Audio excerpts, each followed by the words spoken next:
2 años después, las puertas de este monasterio de Rueda vuelven a abrirse al público. Tras meses de trabajo para reacondicionarlo tras ser abandonado, se podrán visitar espacios hasta ahora inaccesibles, como esta torre que ofrece estas vistas o esta noria que funciona con la fuerza del agua. Con mucho esfuerzo, con mucha implicación, pero hoy por fin recuperamos más Rueda de la que perdimos.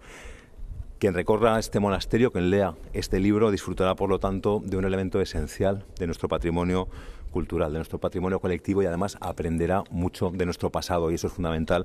Con esta reapertura se pretende convertir este monumento en un foco de atracción para el turismo. Es uno de los edificios con más potencia patrimonial que de los que tenemos ahora. Uno de los ejemplos del Císter, donde además es un libro abierto donde puedes leer todo de cómo se vivía el Císter y lo que era una vida monacal en la Edad Media, en el antiguo régimen, en la época del Barroco. Y aunque oficialmente se abre mañana, unos pocos privilegiados lo han podido visitar hoy. Pues encantado de la vida, porque es que esto lo merece la pena de que se reabra. La habíamos visto ya de antes, pero oye, nos ha gustado volver a venir a verlo. Para la reapertura de la hospedería habrá que esperar a que se resuelva el conflicto judicial con la actual empresa concesionaria que lo abandonó en 2016.